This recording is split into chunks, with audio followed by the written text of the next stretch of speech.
Actually, this time I'm up here as Michael's warm-up act. Oh, it was one of my better jokes. Do it again. I said, hi, me again. I'm here as Michael's warm-up act. It was funny at the time. Land and acknowledging land is commonly defined as the solid, dry surface of Earth. It can refer to the collective natural resources that the land holds, including rivers, lakes, and the biosphere. Human manipulation of the land, including agriculture and architecture, can also be considered part of land. Generally, ownership of land includes the airspace above and its subsoil below. In acknowledging the land we are on, let's journey back to the land and think about this terra firma we share with all living creatures. Land is a spiritual practice with healing properties and is part of our interconnected web. Critical thinking has found a home here on this land as the humanists amongst us explore topics and, as referenced, Stephen leads explorations and analysis in Bible study. So Bible study and humanist. The Bible study is the first Wednesday evening of each month until June. It is a look at scriptures from a literary stance. Not a minute too soon, as Trump said, he intends to make all colleges faith-based. Hopefully, Unitarians won't become an endangered species. Here is a biblical reference to the land. In Genesis chapter 20, verse 15, land signifies the doctrine of love and charity. And in Genesis 24:4, land signifies the celestial principle of love. That sounds like the land here at 603, as love is the spirit of this church. Protecting the land also means protecting what is in the land. Very recently, the former Kamloops Indian Residential School has been declared a National Historic Site under Parks Canada National Program of Historical Commemoration in recognition of significant places that have shaped Canada and to help people connect. Some folks are involved with the Land Back movement, whereby Indigenous relatives seek to reestablish their sovereignty. A connection I treasure is with church member Sharon Wickman. After my son had taken me to visit the Kamloops site, I went to Whistler, BC, and I met a woman who wrote about her fixer. A fixer is someone who tells you stuff you need to know. In reviewing my conversations and emails with Sharon, I realized she's my fixer.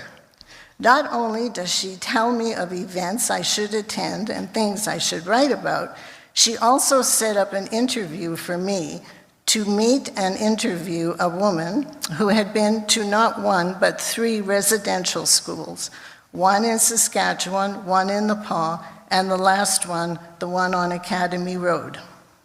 Thanks to Sharon, I was able to sell that article, not that you'll get to read it because of the news ban, with Al Jazeera, who are very interested in what is happening here in Canada.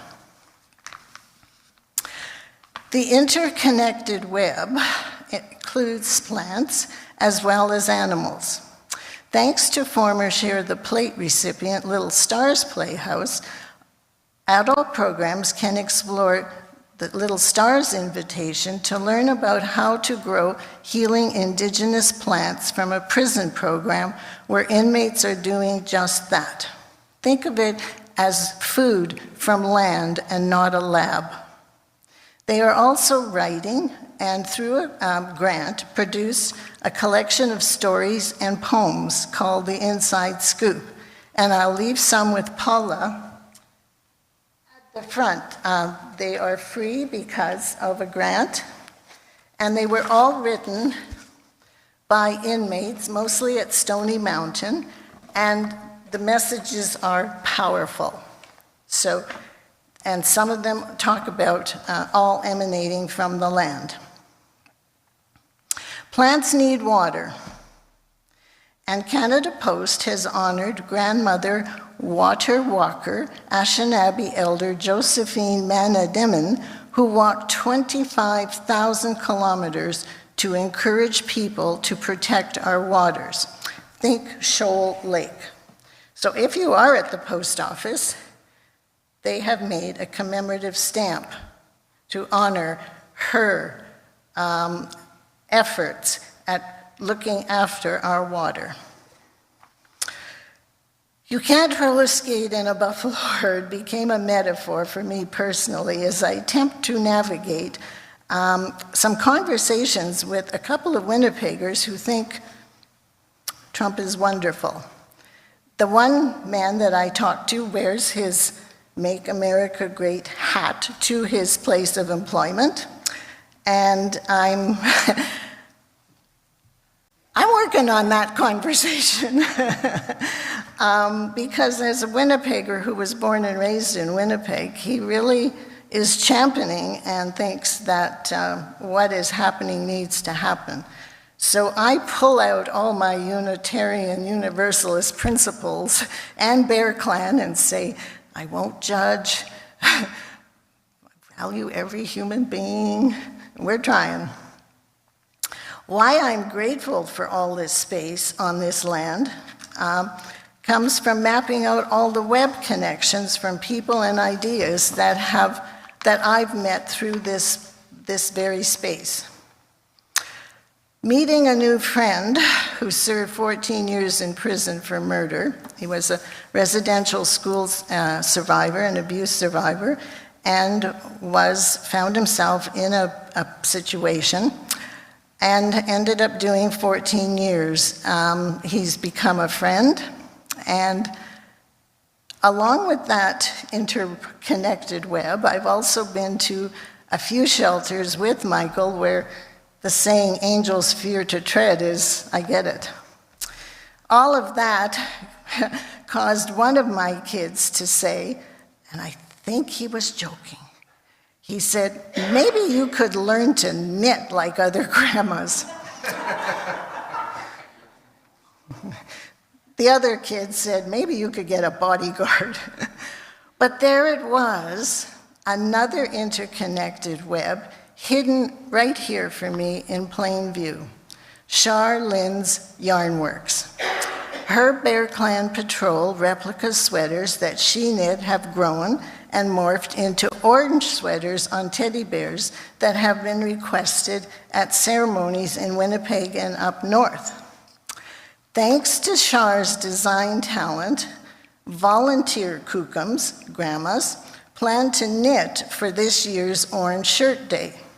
Each bear in an orange sweater will have an Every Child Matters button on their sweater.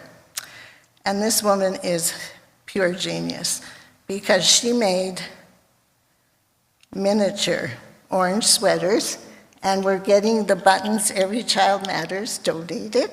And it's not just for Christmas trees. They will be hung at a healing place and outside on trees wherever elders are choosing to hang them. So we have a group of kookums who now have finished their winter knit project, and they're going to knit. And we're hoping Char will come and teach and show all her wares, because that is one talented person that we can tell them about. And if that's not enough, as part of this church's community outreach, we are exploring Worldwide Knit in Public Day, Saturday, June 14, as a way to invite folks to visit this land in the heart of the city. That is after we share our parking lot with the Winnipeg Puzzle Exchange on April 12th. And there's a possibility we can add to spirituality and healing by singing on the land here on Play Music on the Porch Day, deck, on Saturday, August 25. Protecting nature means caring for the buffalo, the bears, and the caribou, the animals. The humans need safe spaces, safe havens, and now Michael is going to give an overview of land use that he is involved with, both within and beyond the perimeter. Thank you.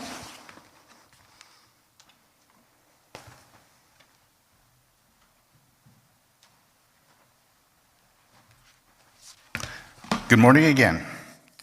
Now, before I start, I'd like to read some words from a book called Treaty Words for As Long as the Rivers Flow by Amy Kraft.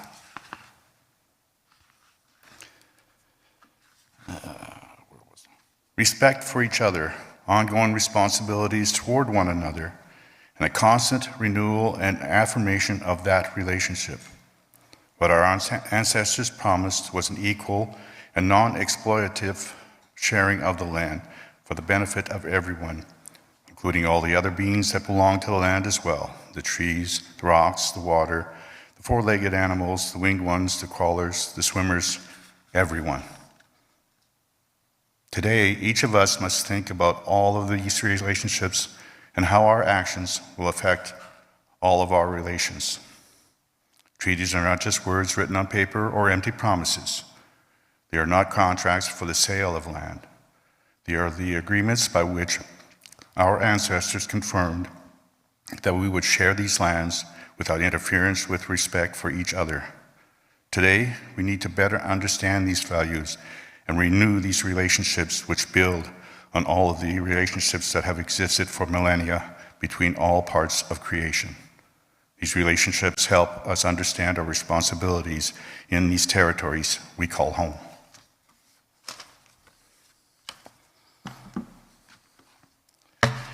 Now, I would like to take all of you on a trip. We're going to hop the bus and time travel backwards. So everybody ready? Hang on, here we go. The title is The Land is for Healing, the Land is Life. Well over 10,000 years ago, after the last ice age, bands of nomads came to Turtle Island following herds of animals. They were looking for a place where they could live and raise families. What they found was a land that was fertile with wildlife and various plants in abundance. Over the years, indigenous peoples preserved what would be called buffalo and their connection to the land. The herds, numbering in the hundreds of thousands, roamed the grasslands and forests. Estimates put the number of buffalo between 50 and 100 million throughout the continent. It is said that they could drink a small stream dry. Due to these numbers and weight of the animals, their hoofs would break up the soil and act as irrigation for the land. Aeration for the land. Their droppings, mixed with rain, would work as fertilizer for the plains plants.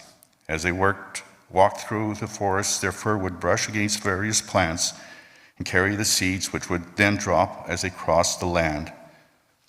In addition to the buffalo, there were wildlife such as deer, bear, rabbit, and geese, as well as ducks and other fowl. One bird in particular, the passenger pigeon, numbered between 3 and 5 billion. They were hunted to extinction. It is said the flocks were so huge that while in flight, the sky would be dark for hours. They were hunted to extinction, and the buffalo were nearly wiped out. The buffalo numbers declined to fewer than 1,000 by 1890 due to the great slaughter of the 1800s for the demand for buffalo hides by the Europeans and settlers. Beaver, also a staple for the indigenous, declined drastically in numbers due to the demand for beaver pelts. Fish also were a staple for indigenous. Sturgeon, numbering nearly 1 million, declined to 100,000, and salmon, once in the tens of millions, are now below 4 million. Indigenous were well adapted at farming. They learned the benefits of plants and trees. For example, one application of cedar branches left to soak in water produced a medicinal tea abundance. in vitamin C. Two websites that are useful in learning about healing plants are legacy.winnipeg.ca and legacy.teachers.ab.ca. They learned that certain vegetables, when planted together, encouraged each to grow and increased in abundance. Corn, squash, and beans, called the Three Sisters, is one example. Often a fourth sister, the sunflower, was added. The website with information on farming and back to the land is populationeducation.org/for Indigenous farming techniques. The Indigenous peoples respected the land and the wildlife living on it. They came to call it Mother Earth, as she provided necessities for all life forms. Traditions and beliefs evolved as they came to cherish the land. A strong spiritual connection was established with the Great Spirit and Creator. This was taught through oral stories that everything has spirit and is respected. Honoring all that is living, plants, animals, and people. The First Nations people were self-sufficient and coexisted with all. They persevered through floods and fires and learned how to adapt to winters and summers, living a somewhat peaceful life. What they did not see coming was the arrival of Europeans and the struggles that would incur. As more Europeans arrived, they demanded more and more land. In time, treaties were signed, and First Nations were restricted to reserves. They lost their connection with the land. Spiritual beliefs and celebrations were prohibited, as the government was intent on taking the Indian out of them. Today, there is a call for First Nations to appreciate who they are and reconnect with Mother Earth and their rightful lands. There are organizations, one such is Four Directions, Wapamu Incorporated, associated with Community Helpers Unite, where I am honored to work. I am proud to say that with the help of my friend Russ and my boss, Brandy, who spoke here for World Food Day, we were able to put together a plan for 10 acres inside the city limits to build a healing retreat. This will be a green space honoring Judge Murray Sinclair's vision of truth and reconciliation with a focus of healing, sharing, learning, and reflection about the legacy of the residential school system. 3 acres will hold buildings as well as a sweat lodge. Plans for three greenhouses are in the process. We are looking at incorporating solar glass panels. There is already an artesian well with pump. The remaining 7 acres will be for planting with instruction by elders. Individuals who come to the Center for Healing and Teachings will be able to rest and be at peace with Mother Earth, Spirit, and Creator. We will be turning the soil in May, and I will share updates as they come available. Non-Indigenous are definitely welcome. In terms of City of Winnipeg land, Four Directions Wapamu Incorporated has also established a safe space for youth in the North End if they feel in danger, open from 6 p.m. to 6 a.m. And lastly, Four Directions is in the final stage of opening a residence in the North End for pregnant young women to go to for shelter and support.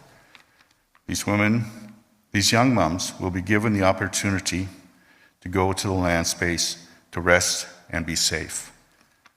If we take care of the land, it will take care of us. Thank you.